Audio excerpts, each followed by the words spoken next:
Good day. Thank you for tuning in to this 2017 primary election candidate forum for Olympia City Council Position 7.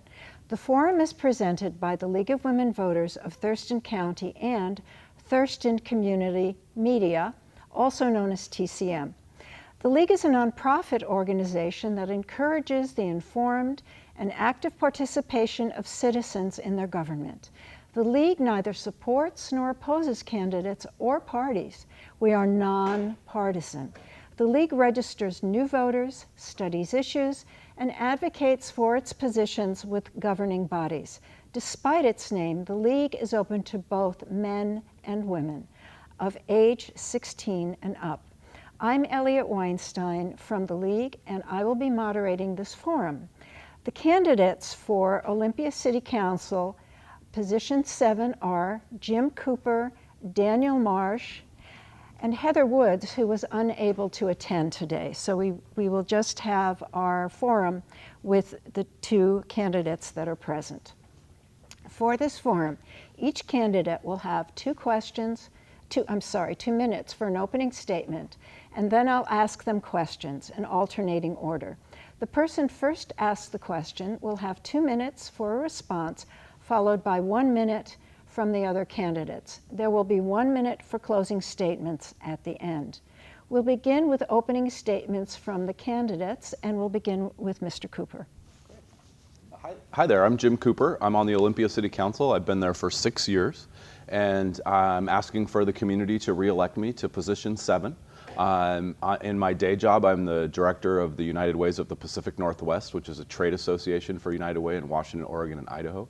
And in the City Council, I serve as the chair of the Finance Committee, as well as the chair of the Olympic Regional Clean Air Agency, which is the air quality authority for the entire Olympic Peninsula.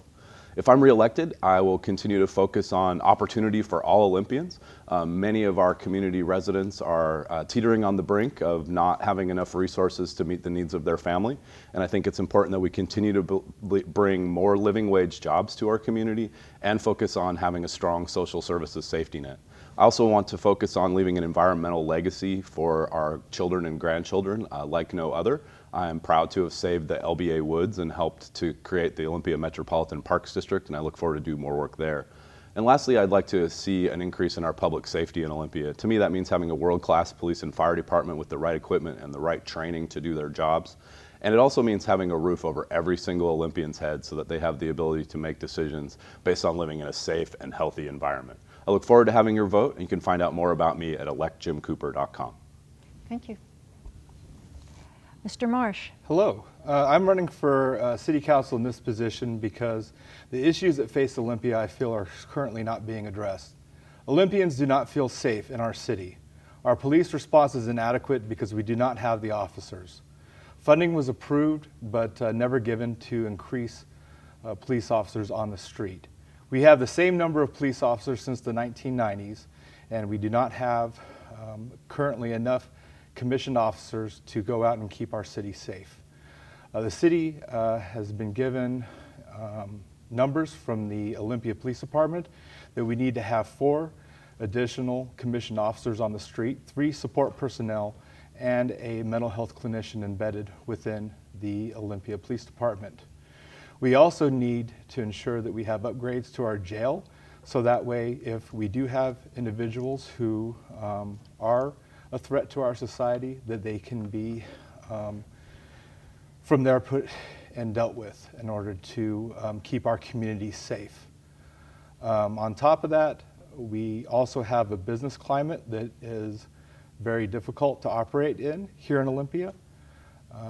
Every year it seems like taxes are up for grabs with each election cycle, and it's very difficult for local businesses to know what they're going to be looking at next year as far as a bottom line.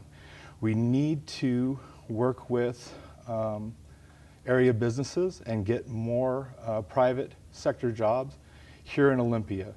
In order to do that, the private sector has to know what to expect from the city council. Taxation is out of control, and we need to get that back under wraps.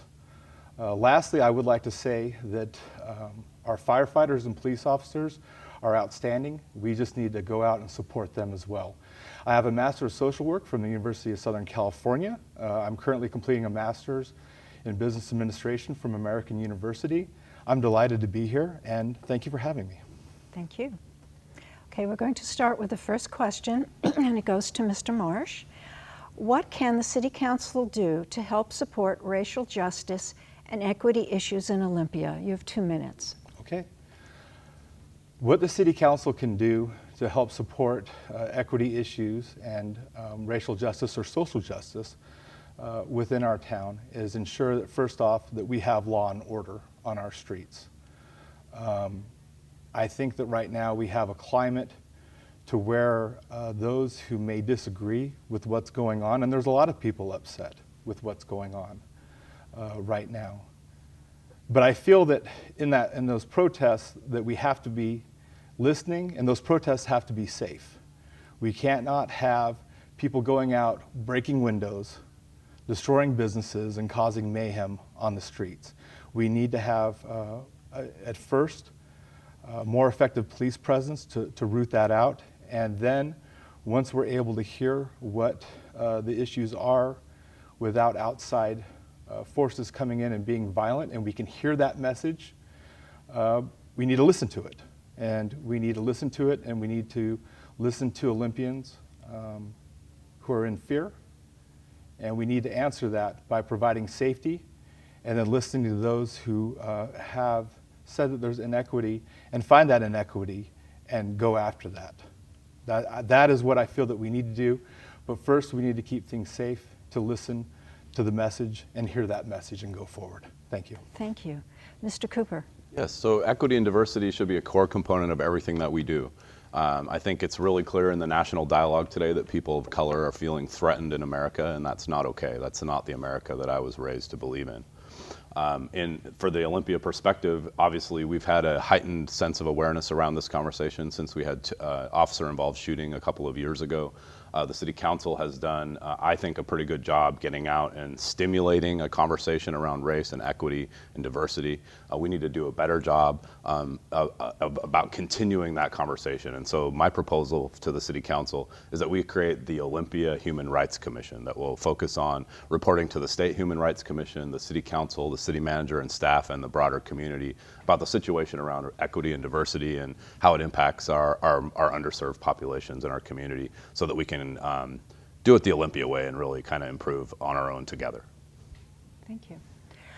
On to the next question, and Mr. Cooper, you're going to go first this time. What are your City of Olympia budget priorities for the next 4 years? Okay. So the City of Olympia, we've worked really hard in the last 6 years to make a more sustainable budget. A lot of people don't understand that our hands are tied by state government in every mechanism we have to create revenue or to balance our city budget. And the biggest problem with that is that when we have inflation annually, so say our inflation is 3 or 4%, we're only able to raise taxes by 1% to meet that of inflation. So a structurally broken system. We have a few large priorities that we still need to work on. So we need to do a better job funding our streets program so that we can keep our roads in good quality. We also need to find ways to reduce traffic on our roads so that we can meet our climate goals. Those are going to be really fiscally related conversations. And then in the current, in the next 2 years, the City Council has just voted to enhance our police public safety provision and create a ask the voters for the revenue to create a mobile mental health response team, to enhance our downtown walking patrol, and to bring more police and code enforcement services out into the neighborhoods. Secondly, we'll be asking in February for citizens to pass a sales tax for homeless services and affordable housing so that we can build permanent supportive housing units for our most vulnerable citizens who just happen to be the ones who are costing us the most money. If they can have safe, healthy places to live and they don't have to be on the streets of downtown, all of our costs will go down and the city will have a better ability to balance the budget into the future. Thank you. Mr. Marsh. I'm delighted to hear that the council is considering going forth to do mental health engagement on the streets. Going out and talking to individuals who have mental health concerns and processing them necessarily through the jail is not necessarily the best course of action. We can find ways to work with individuals who have challenges with substance use and mental health, and find ways to help engage in that, and at the same token save some money in the process. It costs on average around $60,000 a year to keep someone incarcerated. But in answering those challenges first, I think the next thing that we need to do in the City Council is to stop increasing taxation on our businesses, because once we lose our business revenue and we have no one left to tax, the system's still going to go down regardless. Thank you. Thank you. The next question goes to Jim, I believe, first. Or is it, I'm sorry, Daniel. No, it's Daniel. I'll call you Daniel. What actions should the City Council take regarding scoping, that would be the jurisdiction or the breadth of a climate action plan, and how would you develop that? Well, as far as climate action, we need to get data in and find out currently what we're facing. One thing that I've heard from Olympians that they're concerned about is the rising sea level that, with Olympia being so low, is something that's very important to address. And it's important to keep Olympia clean. With that being said, upon getting this data in, we need to act on that adequately.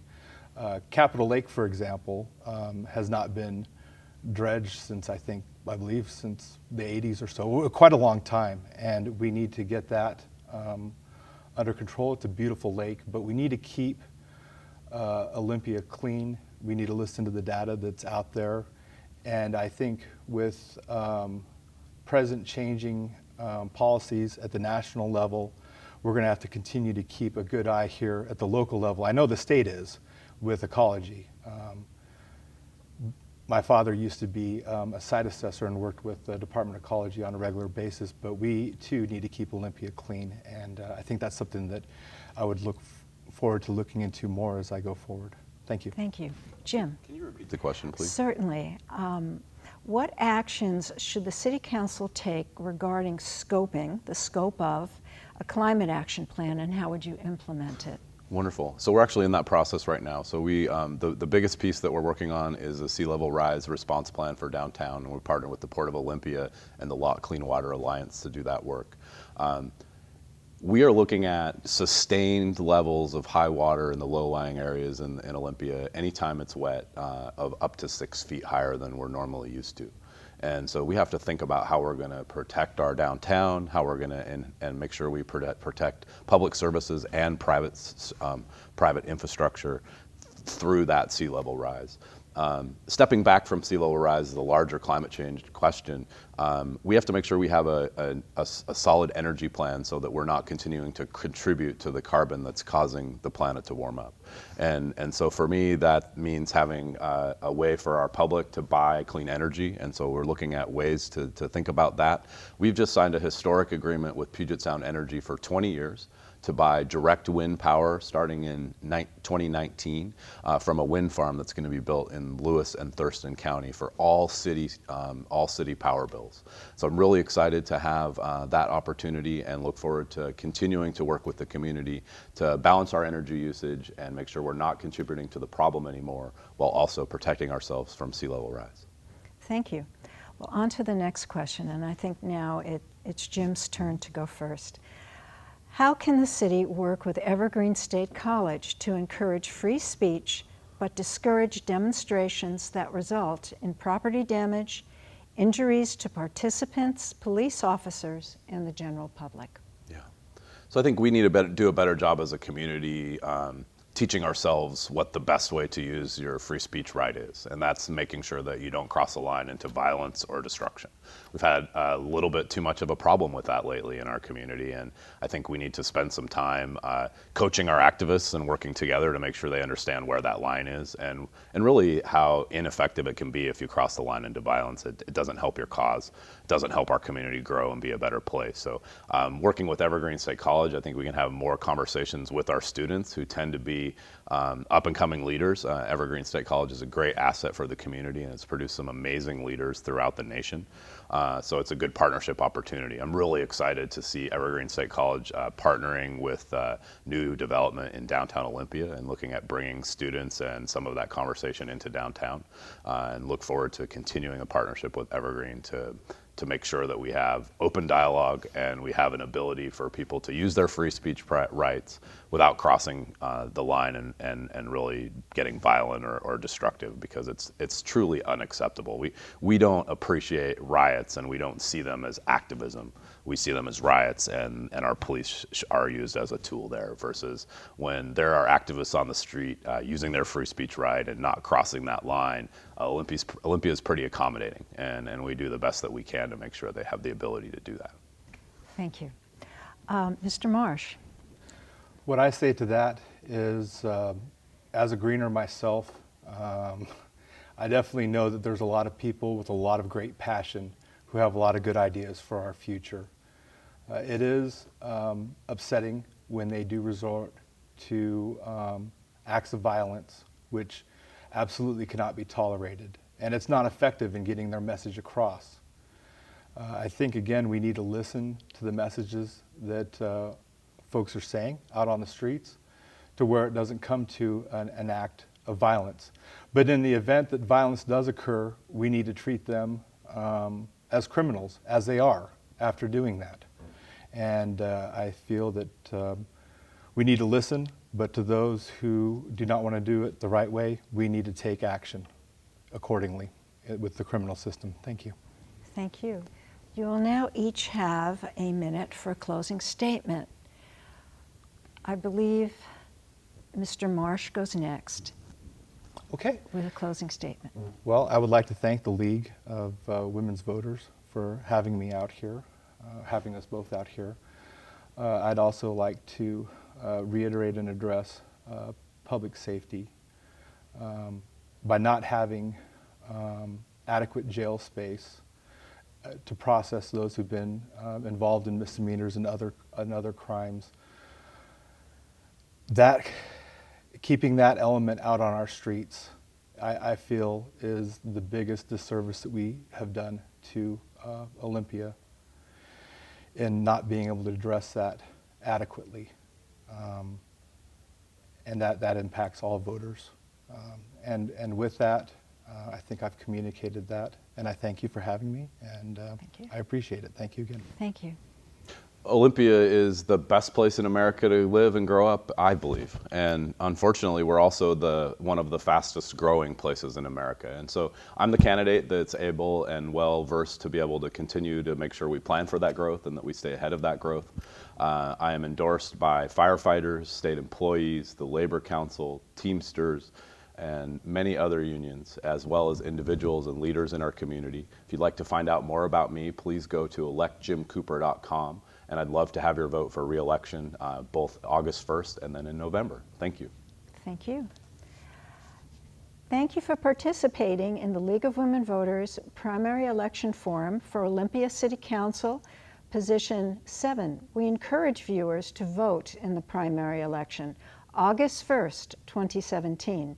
The League particularly thanks TCM for their ongoing support and assistance. Thank you and have a good day.